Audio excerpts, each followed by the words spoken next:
KALW.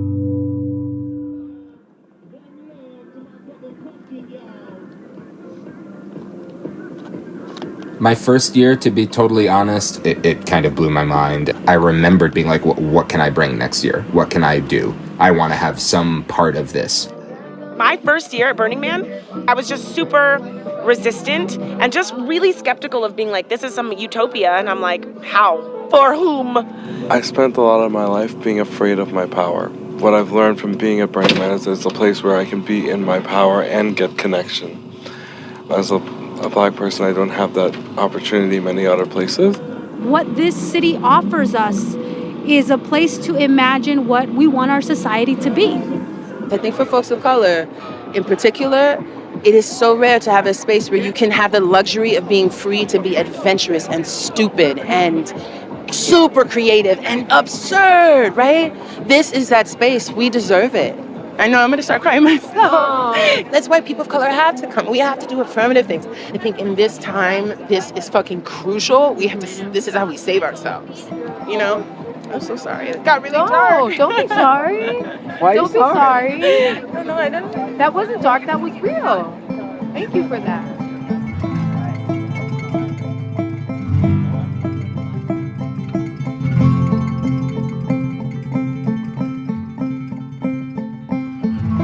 Welcome back to The Intersection at Burning Man. One of the 10 guiding principles of Burning Man is radical inclusion.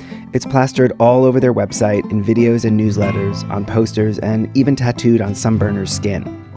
It's defined as, quote, anyone may be a part of Burning Man. We welcome and respect the stranger.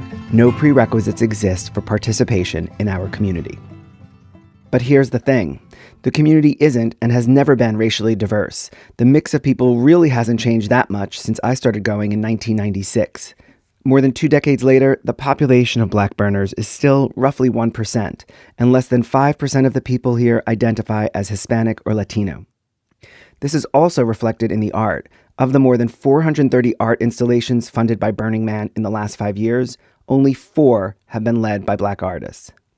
In this episode, recorded mostly at Burning Man in 2019, we'll explore why there seems to be a disconnect between racial and radical inclusion, and what some burners are doing to change that. Favianna Rodriguez is one of those people. She's been working hard to make Black Rock City more racially inclusive and equitable. And 2 weeks before we head to the playa, she launched a petition directed at Burning Man's board of directors. The list of demands includes anti-racism training, more people of color on the board, and a plan for racial inclusion with clear, measurable goals. We connect on the phone as I run around San Francisco, picking up items on my 3-page Burning Man packing list. So we're going to talk a lot in the desert, hopefully. Yeah, totally. But I'm curious, when did you release the petition? On Monday. And what's the response then? We've already hit 1,000. And, the comments on there are really great. Favianna is a first-generation Peruvian American. She grew up in the Fruitvale and spent much of her childhood in the Latinx community of East Oakland. And at 16, she was activated by California's Proposition 187, an anti-immigrant ballot measure that was eventually deemed unconstitutional. She's still working for immigration and racial justice, but she's also the co-founder and president of the Center for Cultural Power. I'm helping shape national policy on arts and culture. And I just came back from a week-long Women in Climate Leadership gathering, and I was like, oh my God, and I'm going to Burning Man.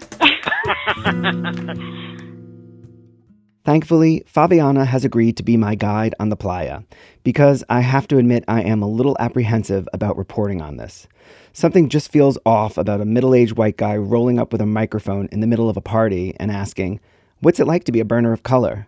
My assumption, this is probably the last thing people of color want to talk about at Burning Man. They probably spend plenty of time explaining structural racism to white people in the default world. But Favianna is all in. So here's what I think. We're in a moment of national reckoning in this country. It's about Time's Up. It's about Black Lives Matter. We're able to name now certain things in our culture that we could not name before. And for Burning Man, that is supposed to be a place where we are engaging in radical culture and radical expression. It's like they're missing the train on it. And I think that what they don't see is the real cost of that. And I want to change it because I really love what it could be.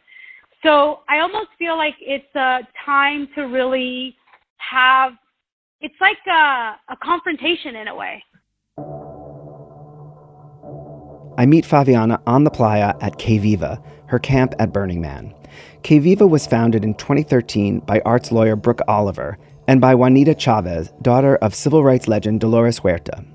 From the get-go, it's been a band of artists and agitators who, like Favianna, are working for social justice.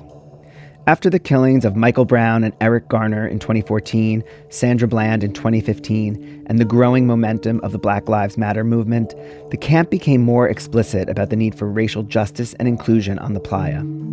They become known to some burners as the Black Lives Matter camp because of the massive banner they hang up facing the street. And that's how I finally spot the camp. Good to meet you in person. Yes, great to meet you in person as well. All of this. So I want to start with a question. Sure. You have cultural capital, Yes. and it's limited, as is anything is finite like that. Why spend it here? There is no other place like Burning Man, and this is a place that is having global cultural influence. This is an experiment founded on things that could actually help make our world a better place. The values of radical inclusion, of participation, of civic responsibility are things we should take to the outside world. And it's worth your time. And it's worth my time because this place has been transformative for me, and I know, and it's been transformative for many of my campmates.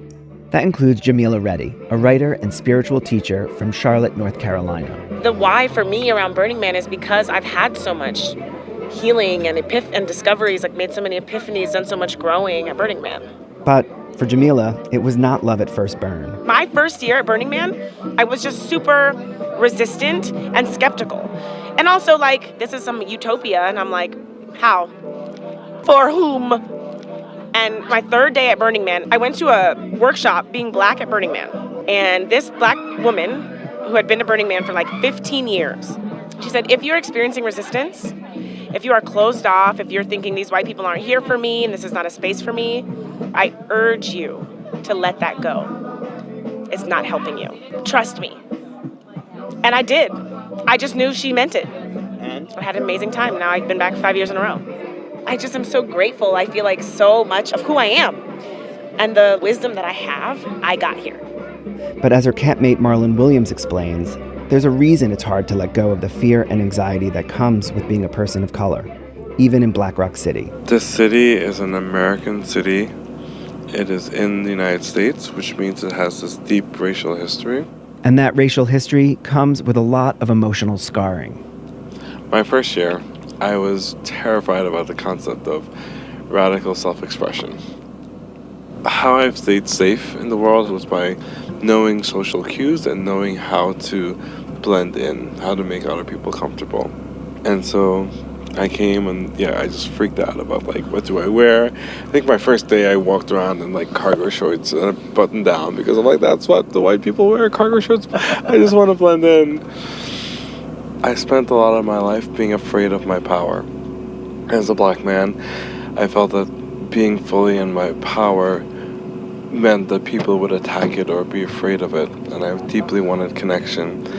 And what I've learned from being at Burning Man is that it's a place where I can be in my power and get connection. As a Black person, I don't have that opportunity many other places, and it's an opportunity to heal, to love, and that's not just reserved for like white folks. Marlon's day job is advising cities on how to be more equitable and inclusive. He applies those ideas to Black Rock City, which he believes could become a model. What I feel like my mission to do is to bring Black folks and people of color into this place so we can celebrate together with everyone else and have that experience of joy. Like the most radical thing you can do is just have joy, especially when you have this history of oppression. Joy pushes back against pain and pushes back against violence. Favianna agrees. I feel like this is my home, and I want to help create a home that includes so many more people who look like me and from communities where I grew up. But for Favianna, it's also a space of deep frustration. The Favianna I meet on the phone was passionate, but also playful. The Favianna I meet on Playa is edgier, angrier. I ask her if anything's changed, and, well, it has. Today, I went to go visit my friends, and I ran into Marianne, the CEO. She's referring to Marianne Goodell, CEO of the Burning Man Project. And I had ran into Marianne a few days ago, and I said, Marianne, I would like to come deliver some petitions to you that are ask from over 2,500 people that the board adopt real steps towards radical inclusion now. And here are our recommendations, and we would like to have a delivery to you so that you could accept our petitions and that we can invite the press and the media to witness that. And she said she did not have time to do that. Instead, Favianna says Marianne suggested that they meet back in the Bay Area after the event. And I said, no, actually the time to meet is now, because the theme is metamorphosis, and we're at Burning Man, and this is the place where we can resolve this. This is Burning Man. This is why we come back year after year. And it did not go well. According to Favianna, Marianne got very defensive and said that she didn't like her tone. Which is essentially, hey, woman of color, when you talk to me about race, you sound angry or loud. So today I went back and I went to say hi to my friend. I was looking for them, was walking through the kitchen. And Marianne walks over to me and essentially says, I have a real problem with you being here when you haven't paid for the lunch plan. Favianna says that Marianne explained that the org's on Playa dining hall was only for people on the lunch plan. And I said, the lunch plan? I said, I'm here because my friends invited me, and the other day I ate here because one of the board members and your friends invited me to come eat. Imagine, I'm a national leader. To ask me about a lunch plan is a highly racialized way. It's a classist and a racialized way of basically treating me in some way that I broke some rule, which is actually no rule, because this is Burning Man. This is about gifting. Clearly, she's pissed. And more than pissed, I'm hurt. Because, and I actually started crying. I cried because what it has taken for me to return year after year, I'm working on helping immigrant families stay together. I'm working on fighting climate change. I'm working on creating racial justice movements. Our communities are under attack. For me to spend time here at Burning Man is a gift. It's a gift to the leadership that I am creating an opportunity for them to actually talk about this. And in a culture where they talk about gifting, this is it. Your moment is here, guys. But the CEO is displaying signs of white fragility and has actually challenged me, not on the content at all of my petition, but on my way of delivering. Why are you here in my space? You don't belong here. You have not paid for the lunch ticket. I love this song. I ask her how Marianne might defend herself. I think she would say, I have many other things to take care of, and I don't like how she's talking to me. You know, I mean, they said this about all civil rights leaders. And actually, Frederick Douglass said, power does not concede willingly. It never does. For now, Favianna is done with Marianne. Instead, she's decided to focus her outreach on the board, which historically has been a mix of tech entrepreneurs, artists, and media makers, as well as Burning Man's cultural founders, who have lifetime seats. It is not okay in 2019 to have arts organizations that want to have a global impact have majority white boards. Because you do not want to be that organization anymore. You just don't. You don't want to roll like that. In my letter, I said I would love to serve as a board member. I would love to help shape and contribute, as I already am. Another person trying to make Burning Man more inclusive and accessible to people of color is photographer Erin Douglas. I heard about the petition prior, and I honestly wasn't sure how I felt about it. I knew that our mission was the same, but it was very clear that how to go about it were different. I wouldn't consider myself an activist. Favianna, I would consider an activist and have been doing this work for a long time, dealing with top people and the asks and the demands. Erin is the woman behind the Black Burner Project, which started as a series of portraits of burners of color, feeling their power on the playa. Me, I am just someone who just kept going with the mission I've always had to encourage people of color to travel more, anybody to travel more. And I found this niche where I wanted to make sure that people of color specifically were seeing themselves in this community so that they know that they were welcomed. Like many burners, including myself, Erin was introduced to Burning Man by a friend who had been. And she only went because that friend gave her a ticket for her birthday in 2017. She didn't do much research, but what she saw on social media wasn't exactly comforting. I'm only seeing, white people. So as the event approached, Erin was uncharacteristically nervous. And I think it was just, one, that there are these known misconceptions. Also, I had never been camping before. And so it wasn't until I finally remembered that I did know someone, a Black guy who went, and got on the phone with him. He just reassured me that I was going to be okay. And he connected me to his girlfriend. I had questions about my hair, and I had no one that I could ask. What was your question? It was just our hair is different. So how did your hair stand up in the dust? What did you have to do? How did you wear it? Will it be okay? Those types of things. So I was still nervous, but he just reassured me that to not expect anything and just go out there and, have a blast. I was like, okay. She remembers pulling off the 2-lane road into a swirl of dust. And by the time we got in, it was dark, dark. I think I was like deer in headlights. I don't know what this is. And I feel alone. Things didn't get much better in the daylight. The next day I went off, grabbed the bike, and I consider myself pretty fit. And I was having the hardest time riding my bike. And I mean, we biked and we biked and we biked out to the Man and we biked out to the temple.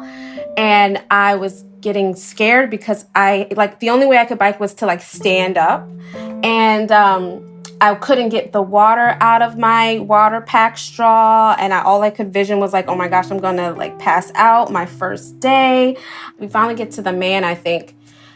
And I had this epiphany to check the tires. And I had 2 completely flat tires that I've been riding on for 40 minutes. Erin brought her camera, but it took her a couple of days to take it out. I kind of wanted to get the lay of the land a little bit more and the vibes of people before, entering their space with the camera. Erin's photographs are stunning, and when she returned home after the 2017 burn, she did what she always does after a trip. She posted some photos to Instagram. The response was unexpected. There were people who were seeing my photos and hadn't heard about it before and were curious, what is this dusty stuff and where the heck are you, Or, you went to Burning Man? I've always known about Burning Man. I've never known anyone of color or who looks like me who's been to Burning Man. What was it like? Should I go? Will I like it? It all had to do with the same thing, that they didn't see themselves there. So I just was like, you know what? Maybe I should go back and take more photos of people of color. And the next year, she did.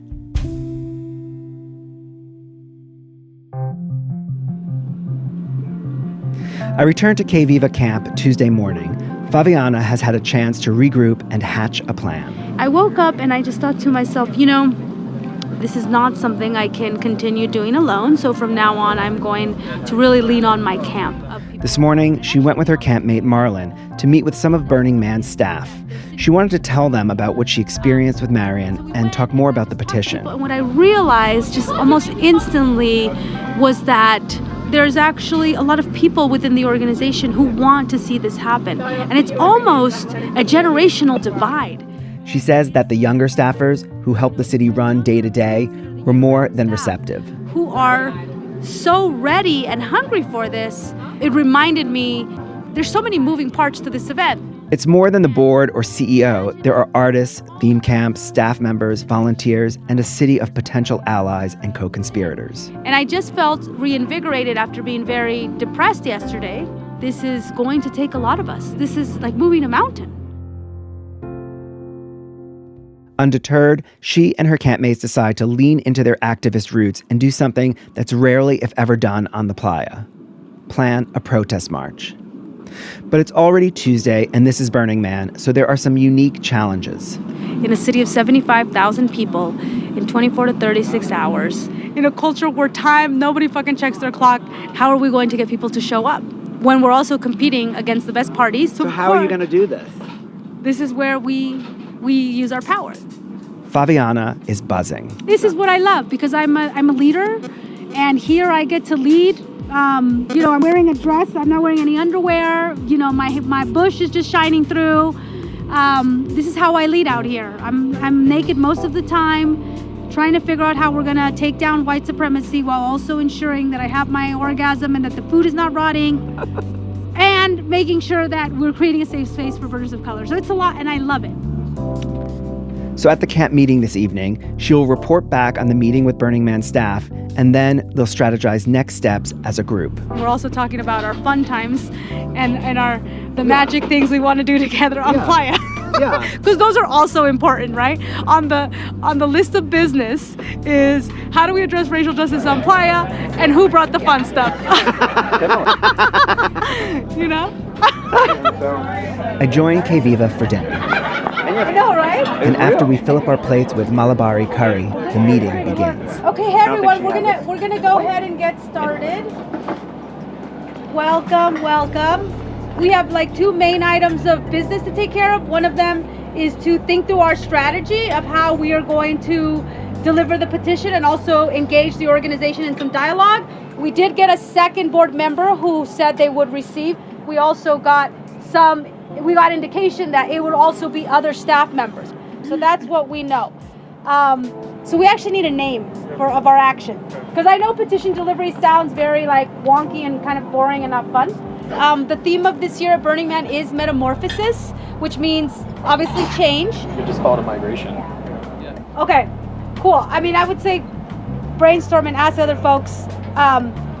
So can we list out camps who we think we can drop off some flyers? It would be great to have white allies, not just people of color, join us. Comfort and Joy. Gate and Perimeter. Laka Laka too. Milk and Honey. Distracted?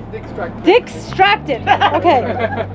They come up with a list of about 20 different theme camps. Obviously, we don't have a copy machine out here, and we don't have phones. So they're going to have to handwrite flyers. As soon as we know the time, we'll say, meet at Que Viva, and then we can assign people to go to camps and distribute them. I would ask the white folks in our camp to please do that labor, to really try to see for the big camps, if there's a way that y'all can make announcements, just because I feel very self-conscious about making an announcement in a camp of folks I don't know, and I don't know how others feel, and I think it's a lift.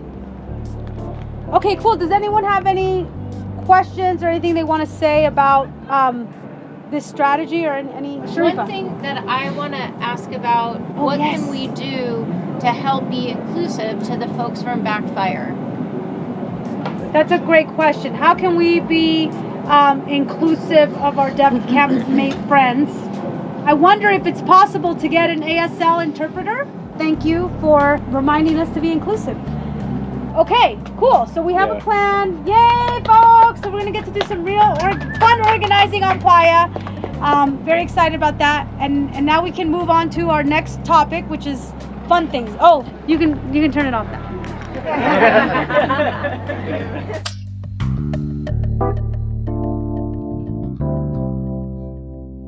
Thank you, Boo. Oh, we're biting into a cold piece of watermelon. Can I get a crunch? I return the next day around noon. It's already scorchingly hot. Wow. Yeah. What this feels like out here, right? Let's just savor this. Favianna is in a very good mood. Today I'm feeling just much more that things are flowing. There's almost like a tension building up that I'm really excited to see where it leads. Energetically, I now feel like I'm in my place of power. Yeah. And it's all lining up. It's lining up! Yep. And I have had 2 orgasms last night and 2 this morning. While I would love to chat more about her orgasms, the petition delivery to the board and staff of Burning Man is in just 2 days, and I want to hear how planning is going. We will have a group of folks meeting us at 3:30. Do you know who you're meeting with there yet? I know that for sure we're going to have folks from the communications team. I'm hoping my friend Trippy, who used to help run some of placement and who's definitely an active white ally, is also there. And we're also hoping for some board members. They've also been finding some punk rockish ways to get the word out. My name is Yolkai, Yolkai, or Daddy. And my partner's name is Little Daddy, or Rosie. And our art project back in the default world is the Gay Crime Factory. They are guerrilla artists in the Bay Area. Their medium is stencils and spray paint. Typically, their canvas is a sidewalk, a blank t-shirt, a construction site. We make stencils about politically pertinent things. Our most famous stencil is Punch Nazis, probably. The camp planned to handwrite every flyer, but Big Daddy's skills came to the rescue. I was like, can I? I can. I think I can. I can design a stencil for a tiny flyer that we can hand out to all the camps to really get people with the really specific information they need to come and be here and support us. I did feel rather pleased with myself about my efforts in this area. I made maybe 50, but I might make more. I gave you something to take with, yeah? I really shouldn't be as a quote-unquote journalist. I believe in you. Yeah, I believe in me Being too. a journalist doesn't excuse you from your duty as a white person to further the cause of racial justice. I hear that. Thank you. Thank you. Appreciate it. Burning Man is an emotional and physical roller coaster with intense highs and lows. So it's not surprising that the mood around Que Viva is different when I return the next day. We are hot. There's a tremendous lack of sleep. The environment here breaks us, and you just see the exhaustion on people's faces. And so I'm just chatting with Jazz, my co-lead for this year. I am indeed extremely exhausted, and not just from the physical heat or just the physical labor, but I think just being out here and just realizing that this space was not curated for us. On the one hand, Que Viva is feeling the support from a lot of white burners like Slim. He was just passing by and saw the Black Lives Matter sign. We were driving by in the parade earlier. I saw your camp. These are our demands of the organization. Oh, are you the ones doing the petition? Yes. Burning Man is very diverse. We have white people here from all over the world. Yeah. Both subjectively and objectively, we know that this community is not as diverse as it should be, and we can do a lot better. Yeah. And, it's important to be critical of the things that you love.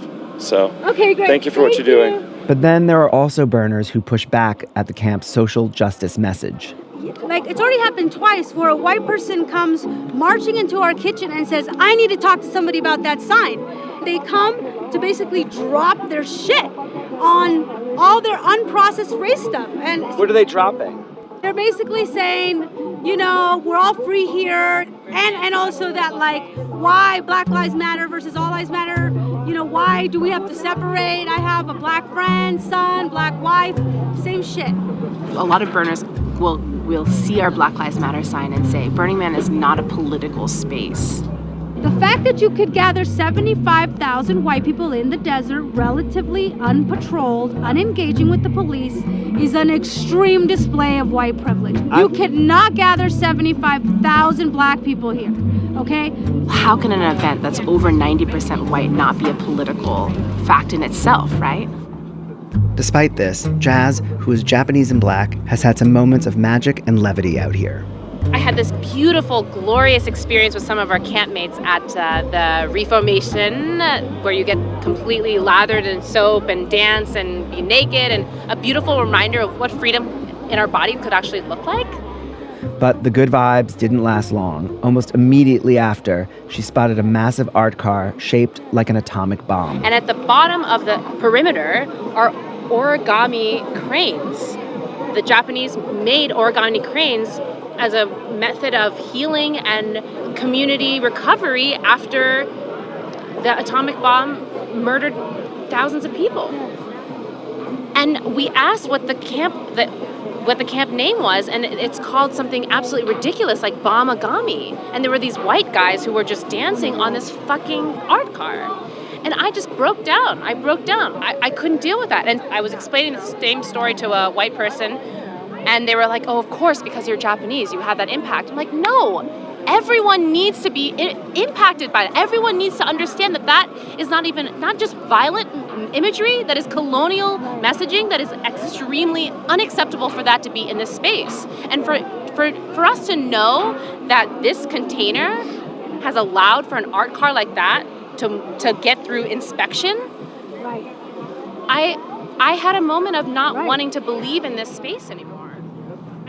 Her campmate, Jamila Reddy, says this is what people of color mean when they talk about emotional labor. I can't even articulate it because it's in my body, the toll it takes. It is truly like I had done a triathlon. I mean, that's when we were out sleeping, both of us, out. Jazz was like, I have to take a nap. And I'm like, wow, that's the effect. Actually, it feels confusing. I'm kind of like, I did all of this work, truly, to get here. I'm using all of my vacation hours. Why? You know, if I'm doing all this work and all this labor to be here, what am I doing it for? Especially with all this energy around the petition, like, is this really the cause? That we're all doing all this work, you know? Like, is this it? She's also not sure about her camp strategy. I think the thing I'm learning is that there might be some creating that needs to happen on our part. You know, I'm like, man, like, maybe we need to show the evidence of possibility of what happens when it's actually POC-led and it's actually inclusive. It's like asking someone to cook a meal that you know how to cook without giving them a recipe and trying to kind of talk them through the recipe, and they're like, what? They don't have the ingredients. But I'm like, our pantry is stocked. And so maybe actually what I really want to do is sit here and be served this delicious meal. That's really what I want, if I'm being honest. But I think I'm just going to have to make it. That's precisely what photographer Erin Douglas is doing with her Black Burner project. You see, midweek through her second year at Burning Man, she was sitting around at her camp talking with some folks about the photos she was taking, and offhandedly, she mentioned that she would love to gather all the people of color on the playa for a group photo. And this guy, he just said, well, just do it. Just start telling people like a location, time, and date, and just do it. And I was just like, oh, okay, you know. So I started telling it whoever I saw, and, leaving my camp that day, I did not think anybody was going to show up. I really didn't. I was very nervous. I had to convince myself that I would be okay if 3 people showed. I just didn't want to be standing out there by myself, but and I get over there and I was like, oh, wait, there's people here, you know? It's like, oh, I think about 35 people who showed up. Definitely cried, like biking away from that. I was very emotional. Why?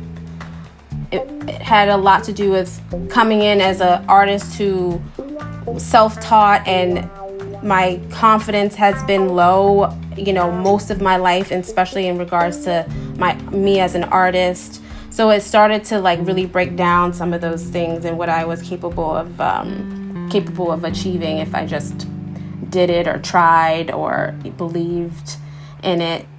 This year, there's plenty of buzz around Erin's project. In fact, all week, people have been telling her that she needs to be at this group photo. Not knowing that I was the person putting it on. And, I'm humble, so I would just be like, oh, okay, great, I'll be there. But my friends would be like, she's the person, like, she's doing it. Today is the day Favianna and Que Viva Camp will deliver their petition to the board and staff of Burning Man. It's like we're in the metamorphosis time. Yeah, we are. What is the stage? It's called Chrysalis or the... Chrysalis. The shit is about to start. I'm going to start getting ready. By 2:30, there's a buzz of activity and anticipation at Que Viva as about 150 marchers gather. The crowd is largely white, which makes sense given the demographics of Burning Man. Let's go ahead and start with a grounding breath. Let's breathe in our shared intention to radically transform this place. So at the count of 3, 1, 2, 3. Now, it's important to keep in mind what else is going on the playa right now. There are hundreds of gatherings and events, including 4 official orgies, talks on biohacking, psychedelics, and capitalism, workshops on dream interpretation, leadership, and the activated womb. You can take a sonic spaceship ride, get a snow cone, make a friendship bracelet, or go to a classical piano recital of Nirvana tunes. As it turns out, Erin's group photo also overlaps with the march. Great. We are hoping that the folks of color can march in the front, followed by our deaf campmates backfire, because inclusion really means all of us. When we are all free, that is when true transformation can happen. And then I invite white allies to be in the back. While we're waiting to start moving, I approach 2 women, one white and one black. Could you guys mind talking for a sec? Fine with it, but I will defer to my campmate, Nika. Sure, why not? My name is Marnika Shelton, also known as Nika Sherelle. I'm from Oakland, California. This is my first burn. And right now, we are walking to Center Camp to get to know Playa and check in with a rideshare. Okay. Oh, you're not coming to our petition. The this petition. Is a petition drama for inclusion at Burning Man. That makes me so happy. I actually walked up and I was like, what is this thing I found myself happily in? And now I'm glad that I'm happily in it. I feel like that's how the burn works. Like you find what you find and you don't find what you don't find, but you can't be sad. So this is exactly where I need to be. We're marching now, and they've asked for POC to be in the front and white folks to be in the back. And look at that, black privilege. Yeah.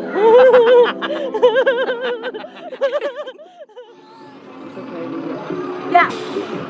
Okay, let's move!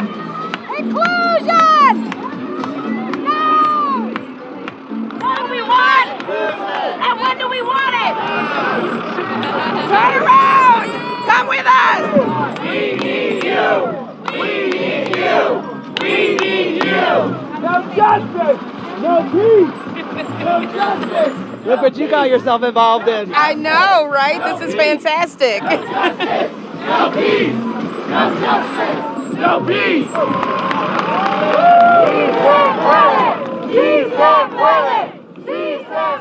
The guy next to me is crying. It's just really nice to see people of color gathering, because you don't really see it here. Black Rock City! Black Lives Matter in Black Rock City! Black Lives Matter in Black Rock City! As the protest winds its way through the city towards Center Camp, I run into Marnika again. Look at you, now you got a banner. I know, right? I'm coming all the way up in the world. Real quick.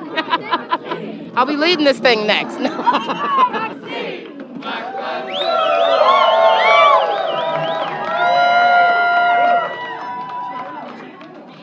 We end up packed into a makeshift auditorium that's typically used for artist talks.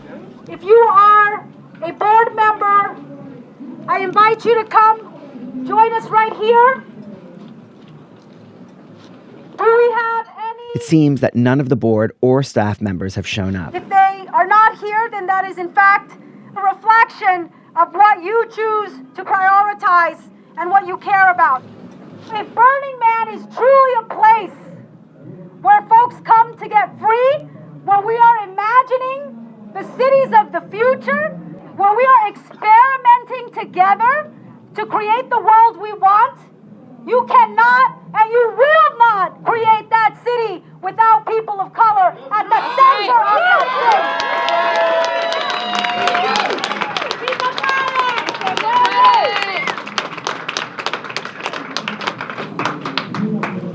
So I'm once again going to ask, who is here who will receive our ask to the organization? Gustavo Campos, Burning Man's education project manager, raises his hand. I'm not a board member, but I'll take it. Thank you. Thank you, Gustavo. Thank you. So, to our fellow siblings that make this city run, we speak to you from our hearts to ask you to create a more inclusive city for all of us. We thank you for being here and standing in solidarity be with us.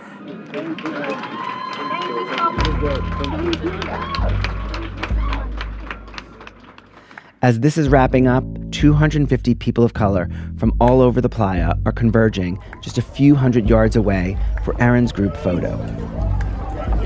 I need y'all to look powerful. I need y'all to look bold and fierce. Just say me count off. 1, 2, 3. Now counting off, okay? Step back a little bit. Step back. Even as she was about to take the group's photo, people of color kept jumping into the frame. Each time, they were met with a loud cheer. 1, 2,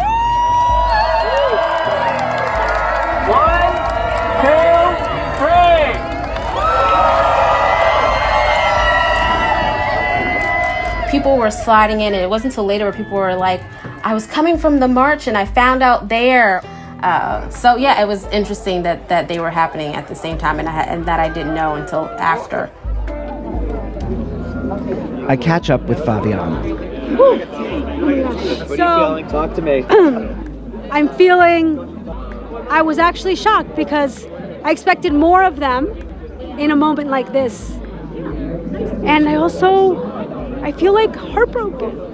I remind her that she and her campmates organized a protest in the middle of the desert and that a lot of people showed up, including Torian Richardson. I didn't know. I was just going by and saw it. And I actually work in diversity and inclusion. Oh, you do? I do. While I was here, there was people who committed to come, and they didn't show up. And that from the board? From the board. And they didn't show up. It's just a big message. Well, wherever I can do. I didn't know anything about this, but I sit on 2 boards now. Yeah, and you know that boards is where it's at. Oh, that's why I said. Why does that matter? Because if you think about any diversity and inclusion project, all you have to do is look at their board of directors and their executive team to really determine how serious they are about real inclusion. Because what does a board do? Because a board dictates strategy, it dictates resource allocation, people, places, and things, right? Money that goes behind things, and the long-term vision of what's executed. It's the same thing with Burning Man. And that is precisely why Favianna is determined to get this petition in front of the board. So we are asking the white allies to deliver this petition. There is at least 1 or 2 board members on that balcony right now in First Camp. Tell them that they have to take this on. I think you should go with them. Do you want us to give this to them? Yes, you can tie it to the balcony if you want. You can leave it there. This is for them. Let's do it. I tag along, very conspicuously, in a dusty ladybug outfit that I've been rocking for days. Yeah, to this blue balcony right here to the left. We need a megaphone. Yeah, we do need a megaphone. Is anyone here on the board? There's 2 members and they're all down there. Oh, should we go down there? Let's go down there. Okay. If you know any board members, we're leaving this here for them since they did not show up to meet with the amazing POC camp that led this action. So there you go, it's our gift, some guidelines, radical inclusion. Pass it along because I know y'all are community. You all know each other. I do, and absolutely. So we get to make the principle more real and more from our heart. Let's make it more real. I agree. I love it. One world, one humanity, and that's what it is. And so that's why we're walking over here, is because they didn't meet, and that's deeply upsetting in a world where people of color are being murdered and disenfranchised and coming here and trying to find a place of inclusion and not finding it. And so we actually have to take concrete steps to make this a place where they can find it. Please make sure that message gets along as best possible. Thank you. Thank you. We love Burning Man, and we want Burning Man to be radically inclusive, actually. And so. Is anyone here actually on the board? He is? You're on the board? Hi. Yeah, I'm not doing interviews today. Okay. Well, by the way, I will talk about my second book. So I have 2 books out. My second book, which will be out in December of 2020, is basically a guidebook on how we can save the planet for humanity. And it's what I've learned throughout my life. I'm 71 years old. And it's Burning Man is an example of how humans could live together in harmony. So question for you, why do you think there's still like 1% black people here? I can't answer that. I don't know. There's no reason that it shouldn't be higher. And I'd love to see it higher, at least at the same percentages that the people of color are in the world, and it should be that. One of our principles is radical inclusion, and I believe we live to that principle really well. So. I hear that, and yet I guess these folks don't feel that that's happening. Well, that would be their problem. That they don't feel that it's happening? Well, I mean, how do you make it happen? I mean, do you recruit? I mean, I don't know. Is that another form of segregation in a certain way? I mean, like the whole idea of picking on a particular part of our segment of population and recruiting. I'm not sure if that's what is needed. I think as we bring more people of color into the Black Rock City, then it will become a movement of that, and I think that that's about to take place. So in terms of the board of directors, from what I understand, there are not people of color on it, or no, I don't know. Well, there's men and women, which is really nice, and I don't think there is anyone of color, although we do have Oriental people on the board, so it's not just white people. I mean, there are people of color, yeah. And again, I don't think any of that is on purpose. It's just the way it is. Thank you. Do you mind introducing yourself and the name of your book? I'm Will Roger. I'm one of the cultural co-founders of Burning Man, and my book is Compass of the Ephemeral by Small Works Press.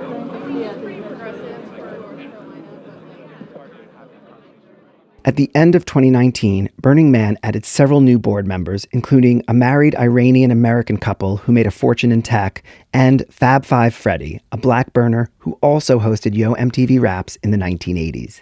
Favianna did get her meeting with CEO Marion Goodell, but this February, Que Viva made an announcement. They would not be returning to the playa until, quote, we see evidence that the Burning Man organization is taking concrete steps to address its lack of racial diversity. And then the world changed. First, a pandemic spread across the globe and altered our day-to-day lives. We sheltered in place, hoping it would be for just a few weeks. As weeks turned to months, it became clear we wouldn't be returning to normal life anytime soon, and we would not be returning to the playa this year. The world changed once again when George Floyd pleaded, "I can't breathe," as a police officer choked him to death by kneeling on his neck. It was one in a string of killings, and it sparked Black Lives Matter protests around the globe and a larger awakening around systemic racism in the United States and the lasting effects of slavery. It also activated something in Erin Douglas. To be more precise, she was disappointed by what she perceived as Burning Man's muted response to the killings and Black Lives Matter. It gave no action items, so I couldn't tell where they stood, and didn't say, like, we will not stand for. These are the things that we need to do, even if we haven't been doing them in the past. They didn't say any of that. And so people were like, oh, so you care more about being safe and protecting those people and letting them do that than about other demographics within your community. And if you're going to have something like radical inclusion at the top of your principles list, then you might need to like step back for a second and think about it, you know. And I think that's also when it clicked of like, this is where Favianna comes in and why she has something like a petition or these demands and is like, this is what we want. This is what you need to do. And Erin has developed a list of her own demands. I want tickets so that I can give tickets to virgin burners of color to make that an easier process. You know, you can want to go all you want, and you can have the money too, but getting a ticket is hard, you know? She also wants to be able to give out grants to ensure that there is at least one additional artist of color each year. And she says she's seen some progress behind the scenes, even though the Burning Man Project hasn't been public about it. The man in charge of that is Dominique Dubuquois-Dodley. Dom is the senior communications manager for Burning Man Project. He also happens to be black. Dom started attending Burning Man in 2013.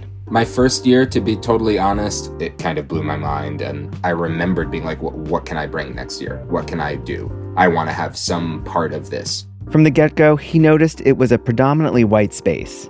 But once he was hired and started overseeing the annual Black Rock City census, he learned that, as a Black person, he was literally 1 in 100 at Burning Man.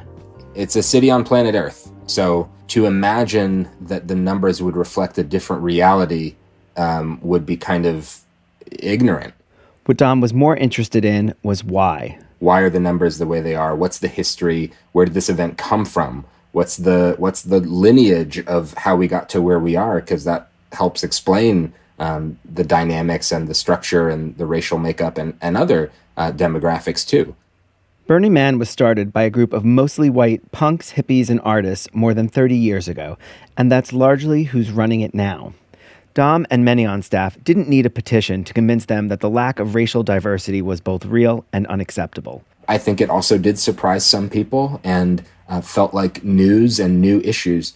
The petition became a conversation starter for the organization. And I think there was maybe a little bit of a slow uptake to recognize the urgency of some of the things that are in the petition. But I'm also very happy that we're having this conversation now. I think that this conversation maybe wouldn't have been possible a few years ago because we maybe wouldn't have been ready to have it. It seems that the killings and rise of Black Lives Matter has forced the organization to move faster than perhaps feels comfortable. When people say, well, Burning Man, why are you getting involved in this? Stay out of this. It's not really possible anymore. There is a right side of history pushing forward with a culture that supports an existing structure whereby people of color feel excluded, then something needs to change.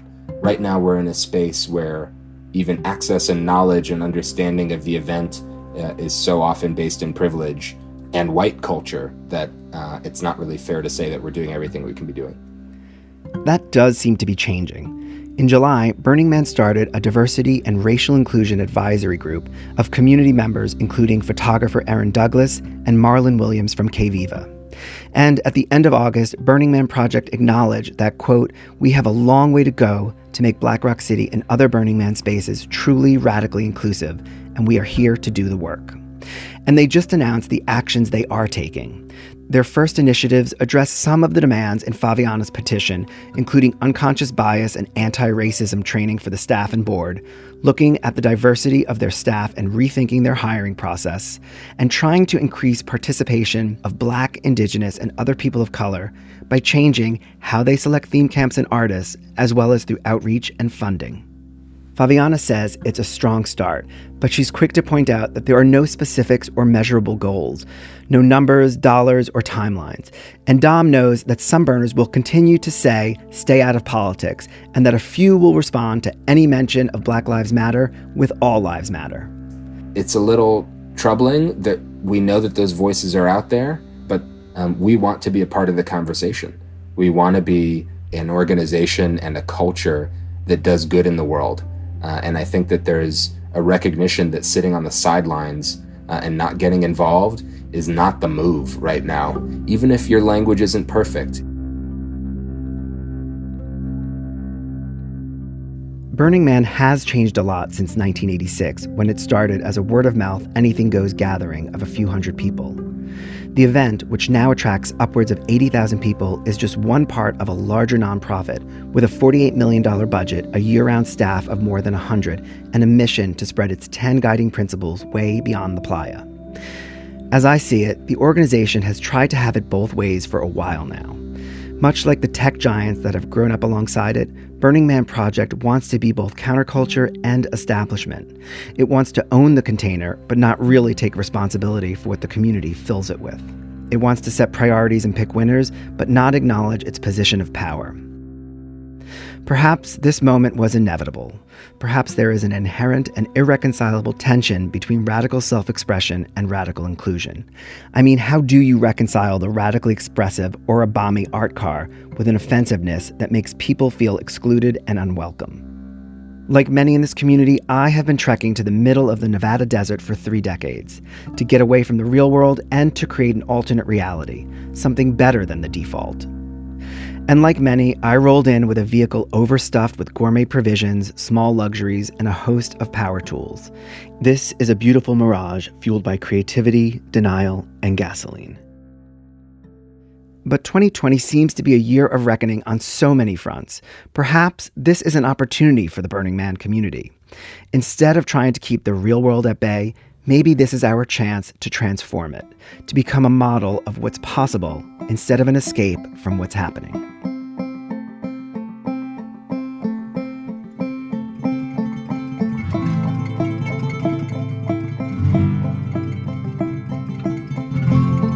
Thanks for listening to the latest episode of The Intersection at Burning Man. We will continue to produce new episodes periodically and also share some pieces produced from others in the Burning Man community. So stay tuned. Don't miss an episode. Subscribe to the Intersection podcast wherever you get your audio fix. And if you want to know more about the podcast or the project, head to theintersection.fm. The Intersection is a co-production of David Boyer, that's me, and KALW. Jonathan Davis is the associate producer. This episode was edited by Lisa Morehouse with an assist from Jessie Weiner, Jenee Darden, and Gabe Grabin, who also engineered the series. The theme music is from Erik Pearson. Until next time, I'm David Boyer, and this is The Intersection.